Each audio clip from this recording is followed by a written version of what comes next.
Bonjour et bienvenue dans Ecoport. Aujourd'hui, je vous propose un sujet sur un produit particulièrement apprécié de nos voisins espagnols en cette période de fin d'année, le porc ibérique. Tout d'abord, quelques mots sur cette filière. Le porc ibérique représente une faible part de la production porcine totale espagnole, 15% du cheptel et seulement 7% des abattages. La productivité des truies ibériques est en effet moins importante que celle des truies conventionnelles. Les élevages de porc ibérique se situent dans les régions frontalières du Portugal et dans le sud en Andalousie, alors que le reste de la production se concentre dans le nord-est du pays. La production de porc ibérique est réglementée par un décret royal qui définit 3 dénominations selon le système d'élevage. Le BIOTA étant le système le plus extensif avec un porc nourri à l'herbe et au gland pendant la période d'engraissement et un âge minimum d'abattage de 14 mois.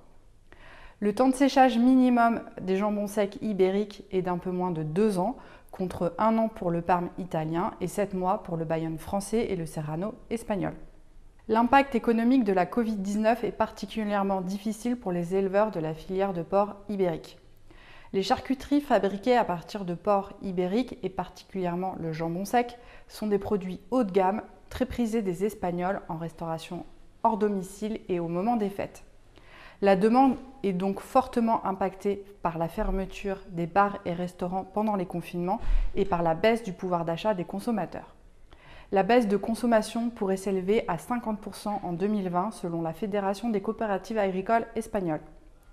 Déjà en 2008, la filière avait été très touchée par la crise économique avec une baisse de plus de 30% des abattages en seulement 1 an. Plus de 10 ans après, l'activité n'a toujours pas retrouvé son niveau d'avant-crise. Face à cette forte volatilité de la demande, l'offre de produits ibériques est difficile à réguler.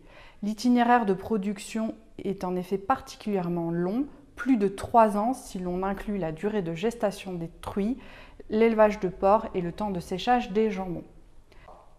Cet été, le ministre de l'Agriculture espagnol a débloqué 10 millions d'euros d'aide pour réduire l'offre de charcuterie ibérique et limiter les répercussions sur les éleveurs de porc, en orientant la production vers la vente en frais.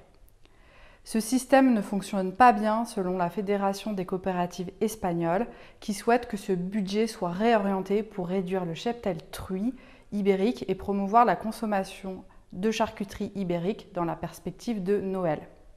Toute l'équipe de Ecoport vous souhaite de très belles fêtes de fin d'année. On se retrouve l'année prochaine.